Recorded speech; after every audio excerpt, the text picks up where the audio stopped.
Hola, bienvenidos. En este video vamos a hablar acerca de la depresión en niños y adolescentes. Entonces, vamos a comenzar por decir que la depresión infantil es un problema de salud mental muy difícil de reconocer, no solo por la población en general, sino por un buen número también de profesionales de la salud. ¿Y esto por qué es? Porque frecuentemente se escuchan comentarios afirmando que la depresión en la infancia y en la adolescencia no son creíbles, ya que los niños tienen satisfechas sus necesidades básicas como la alimentación, el vestido y la recreación. Sin embargo, su única responsabilidad, según los adultos, sería el portarse bien y cumplir con sus tareas escolares. Estas afirmaciones indican que en caso de presentarse algún problema, sería en una edad en la que los niños asisten a la escuela primaria, es decir, entre los 7 y los 12 años de edad. Y por otra parte, cuando se comenta sobre una posible depresión en algún adolescente, las opiniones más comunes niegan también los síntomas, ya que se achacan al periodo de desarrollo en el que la personita se encuentra. Y bueno, entonces vamos a comenzar por el principio, definiendo qué es la depresión. Bueno, esta se manifiesta con estados de tristeza sin razón aparente y puede ser grave y duradera. En ocasiones, la depresión se acompaña de varios síntomas, como por ejemplo alteraciones del sueño y de la alimentación, pérdida de la iniciativa o del deseo de iniciar alguna nueva actividad, abandono del cuidado personal, poca capacidad de experimentar placer o alegría, una dificultad para tomar decisiones, disminución de la energía, sentirse un bueno para nada, sentimientos de culpa, desesperación y desprecio por sí mismo, ataques de llanto sin una causa aparente y en algunas ocasiones, en situaciones mucho más graves, pueden presentarse ideas de suicidio y muerte.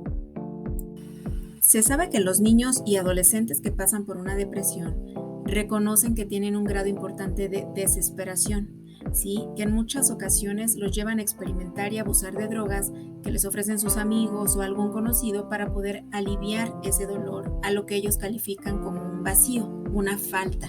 Es algo que les falta pero que no logran identificar.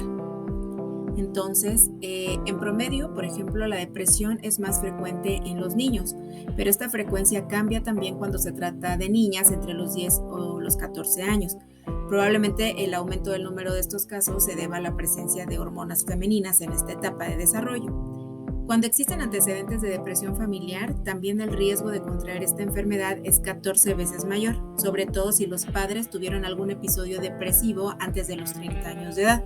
Es decir, que entre más temprano se presente un episodio depresivo, es mayor la posibilidad de que existan antecedentes familiares de esta enfermedad.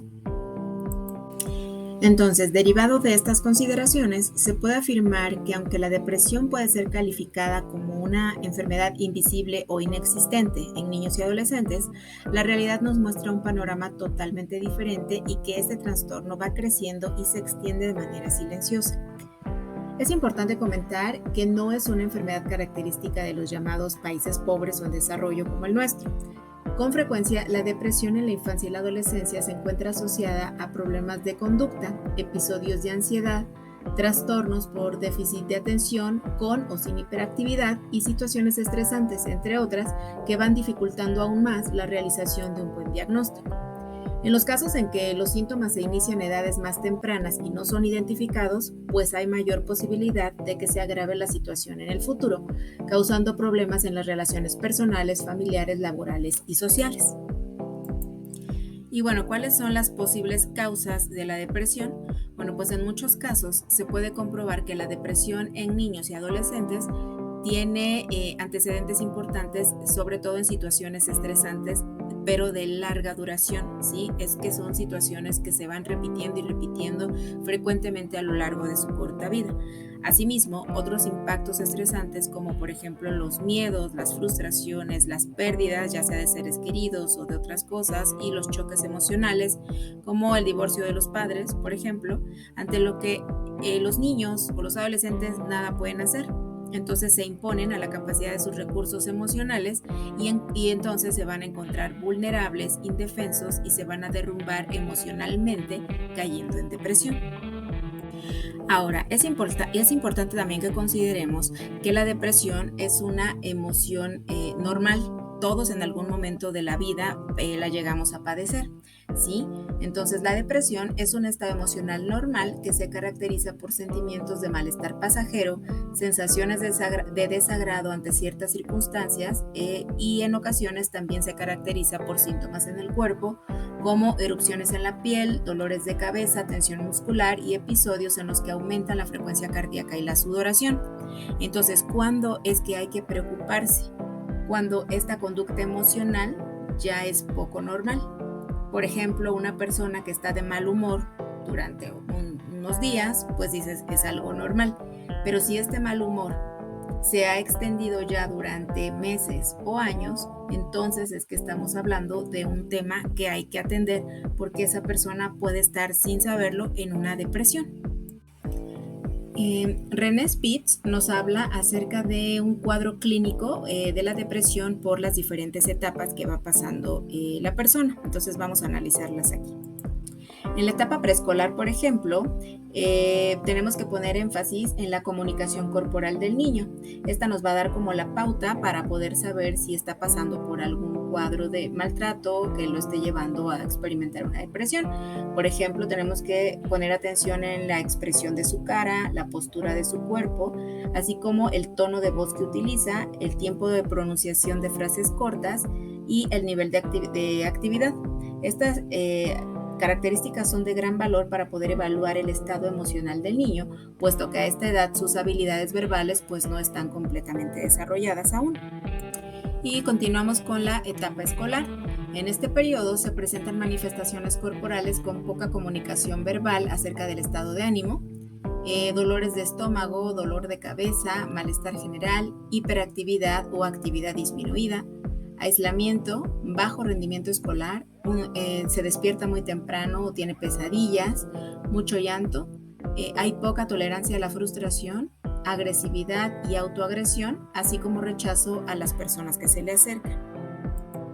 Y por último, en la etapa adolescente lo que podemos observar es que no se expresan los mismos síntomas de depresión que un adulto, por ejemplo.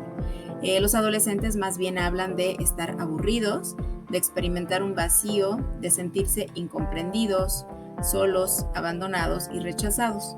Muestran también descuido en su arreglo personal, un tipo de pensamiento lento, mucha irritabilidad, mucha agresividad y escaso interés en relacionarse con compañeros de su misma edad y mayores que él. Ahora, es muy importante poner atención si hay pensamientos e ideas suicidas, ¿sí? Es importante destacar que los niños y los adolescentes con una depresión de intensidad moderada a grave pueden presentar pensamientos, ideas repetitivas y comentarios sobre la muerte.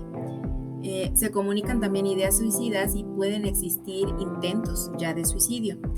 Desde un punto de vista psicológico, la depresión se encuentra asociada con una baja autoestima, sentimientos de inadecuación o una incapacidad para llevar a cabo las tareas que le son encomendadas, sentirse entonces inútil y en consecuencia, pues poco apreciados por su familia. Al mismo tiempo, experimentan una agresividad importante en contra de los demás. Se sienten culpables por tener esos sentimientos y entonces dirigen toda esa agresividad en contra de sí mismos, pues piensan que sus padres o sus amigos o sus seres queridos estarían mejor sin ellos.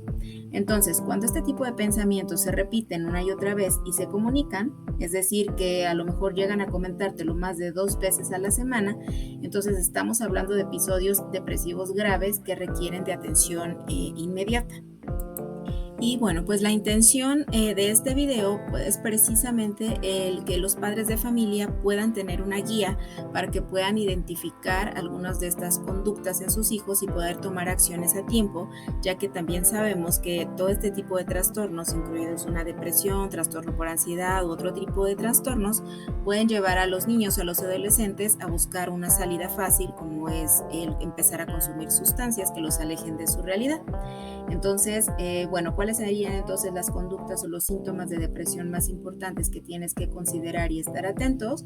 Serían, 1, cambios frecuentes en el estado de ánimo, es decir, que tu hijo pasa de la alegría a la tristeza de la nada, sentimientos de minusvalía, es decir, una baja autoestima, agitación o comportamiento agresivo, alteraciones en el sueño, modificaciones en el rendimiento escolar, retraimiento social, es decir, que se comienza a aislar inclusive de sus hermanos, de ti, de sus familiares, modificación de la actitud hacia la escuela, quejas o malestares de tipo corporal, pérdida de la energía e intereses habituales, modificación excesiva del apetito o del peso y por último, por lo que ya comentamos en la diapositiva anterior, las ideas y pensamientos de muerte.